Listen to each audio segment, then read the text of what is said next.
Mary grabbed her bag. I am no longer interested in this marriage, Mark. I'm leaving. You're poor, and you can't take care of me. Mark gripped his wheelchair, his voice shaking. Please, Mary. Don't go.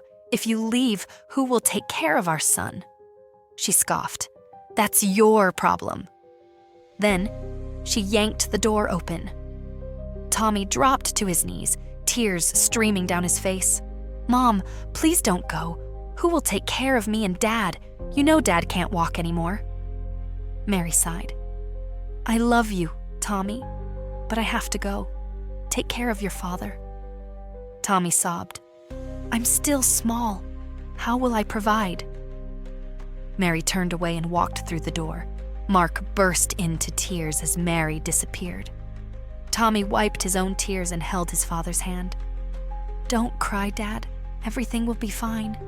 Mark sniffled, his voice breaking. She left us, Tommy. Tommy's eyes burned with pain. Mom will regret doing this to us. Mary stepped out of the taxi, staring at the massive luxury gate. She smirked. Thank God I left him. It's time to enjoy myself, out of poverty at last. She pushed the gate open and walked in. As Mary stepped into the luxurious mansion, a voice greeted her. So quick? Welcome. I hope you still took time to think about it, Christopher said, smirking. Think about what? Mary scoffed. I'm tired of that marriage. Thank God you came into my life. Christopher smirked. You're here now, so we can finally enjoy ourselves. Mary smiled, stepping closer. Yes, I'm all yours now. Christopher took her hand, leading her down the elegant hallway. Come, let me show you your new room. Mary smiled, gripping her bag. She had left her husband and son behind. Now she belonged to a rich man. Meanwhile, in the other part of the town, Mark took a deep breath and dialed Mary's mom. Hello, Mama. It's Mark. Mary left us. What? Left? Why? Her mother asked, shocked. She's with another man. Tommy and I are suffering. I can barely feed him. Oh my God, my daughter did this? Yes, Mama. Tommy cries for her every night. I don't know what to do. She sighed heavily. This is heartbreaking. I'll talk to her. Mark wiped his eyes and swallowed hard. Mama, Tommy wants to talk to you. He handed the phone to his son. With a trembling voice, Tommy sniffled. Grandma, I haven't eaten since morning. Silence filled the line. Mary's mom's voice cracked. Oh, my sweet boy. I'm so sorry. Mark couldn't hold it anymore. He broke down, tears streaming down his face. Mama, I'm trying, but it's hard. I don't know what to do. Mary's mom sobbed. I won't let you suffer like this. I'll find a way. After ending the call, Mary's mother sat in shock. She couldn't believe her daughter had made this decision. She had once begged Mary to be patient and endure her marriage, yet she still left. Tears filled her eyes as she thought of Mark and little Tommy suffering. Mary's mom immediately dialed her number. So you finally made your decision? You left your husband and son. Who will take care of them? Mary scoffed. I don't care, Mom. I'm out. How can I live with a man who can't take care of me? Her mother's voice trembled. Mary, not all that glitters is gold. Before she could finish, Mary huffed and ended the call. Her mother stared at the phone, heartbroken. Christopher, hearing her voice from the parlor, walked toward her. What's wrong? Mary sighed in frustration. It's my mom. She keeps disturbing me, telling me to go back to my husband and son. Christopher smirked and placed a hand on her shoulder. No, Mary. You're too beautiful to waste your life suffering under a man who can't take care of you. Mary exhaled deeply, nodding. You're right, I deserve better. Christopher pulled her close. Forget them, Mary. You deserve better. She sighed. I just want to be happy. He smirked. And I'll make sure you are. Mary nodded, leaving the past behind. The next morning, As Christopher buttoned his suit for a meeting, his phone rang. He glanced at the screen. Hospital. His chest tightened as he answered. "Hello, Mr. Christopher." The doctor's voice was serious. "Can you come to the hospital today? I have important news about your cancer test results." Christopher's grip tightened on the phone. He had been dreading this call. "Is it what I think it is?" The doctor sighed. "Please, just come as soon as possible. We need to talk in person." Christopher swallowed hard, his hands turning clammy. "I'll be there." The call ended. He stood frozen. Mary, still in bed, stretched and noticed his pale face. "Who was that?" she asked. Christopher forced a smile. "Nothing, just business." But deep inside, fear consumed him. Christopher grabbed his car keys and rushed out, his mind racing. He sped through the streets, gripping the steering wheel tightly. Minutes later, he stormed into the hospital and walked straight to the doctor's office. He sat down, his chest tightening. "How was the result?" he asked. The doctor sighed, adjusting his glasses. "Sir, I'm sorry to say, the test came back positive." Christopher's breath hitched, his hands clenched on his lap. What does that mean?" The doctor's face remained calm, but serious. "You have only a few years left, but if you stay on medication, it can help extend your life." Christopher's world spun, his voice barely above a whisper. "So, doctor, I have a short span of time now?"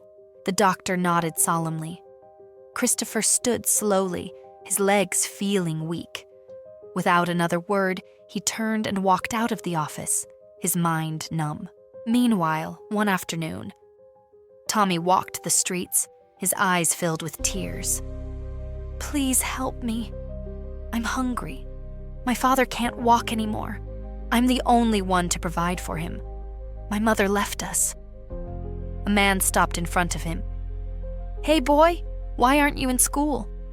Tommy looked down. "My dad can't afford my school fees. My mom left us." The man's heart ached. He reached into his pocket and handed Tommy some money. "Here, son, use this to take care of yourself and your father." Tommy's eyes filled with gratitude. "Thank you, sir. God bless you." The man nodded, watching as Tommy clutched the money and continued walking.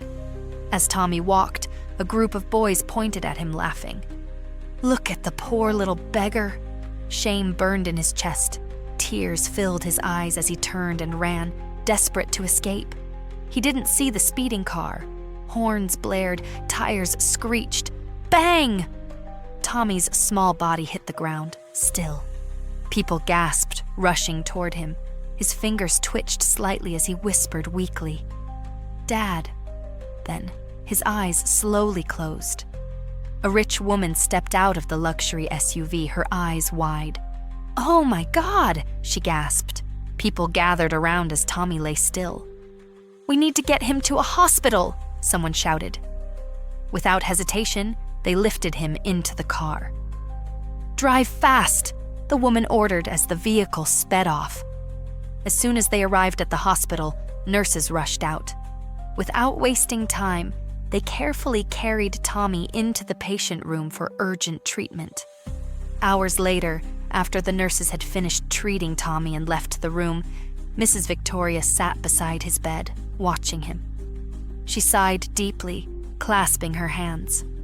"God, please heal this boy," she whispered. "Give him strength to wake up. He's too young to suffer like this." Tommy's eyes fluttered open. Weakly, he whispered, "Dad." But his father wasn't there. His gaze landed on Mrs. Victoria, and confusion filled his face. "Where is my dad?" he asked, his voice trembling. Mrs. Victoria gently held his hand. "Don't worry, my dear. Your dad is on his way." Not long after, Mark hurriedly pushed the wheels of his wheelchair, entering the room, his eyes filled with worry for his son. Mark's voice trembled. "Tommy." Tears streamed down his face. Tommy's eyes welled up. Dad.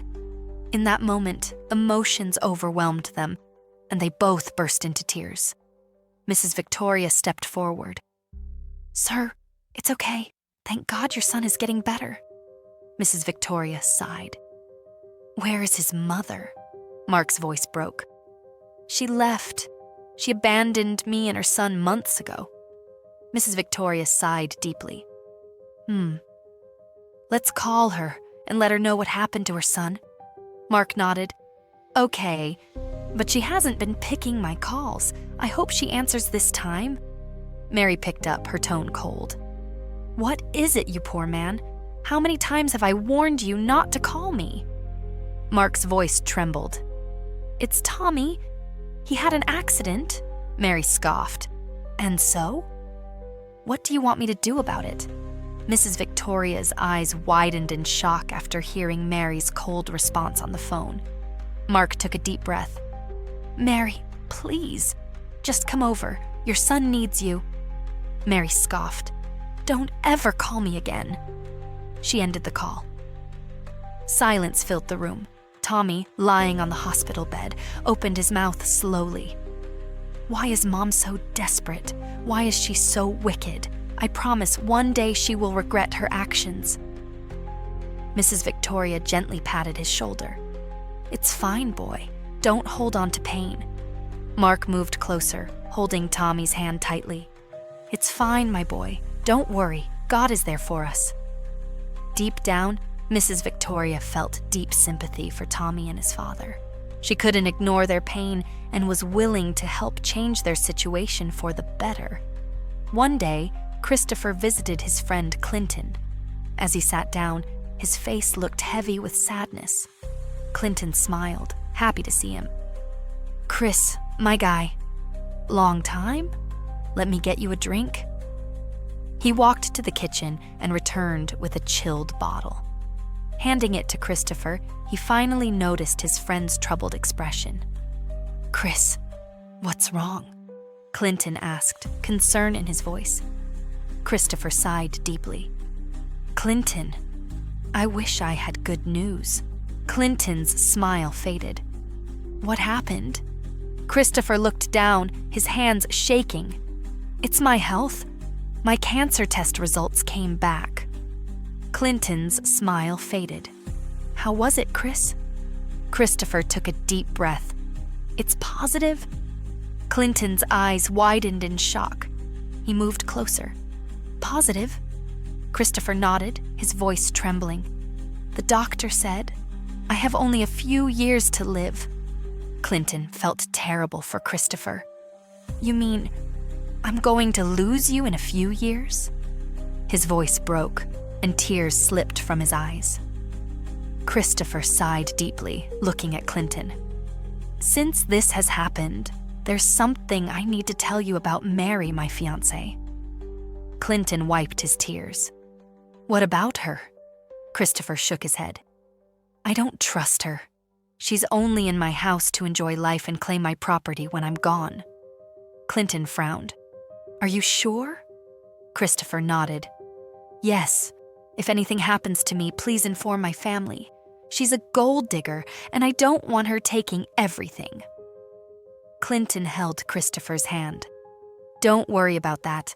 I pray God heals you and gives you a long life. Christopher managed a weak smile. Amen, my friend. I really hope so. Clinton patted his shoulder. Stay strong, Chris. You're not alone. They sat in silence for a moment, both lost in thought. The weight of the conversation lingered as Christopher sighed deeply, staring into the distance.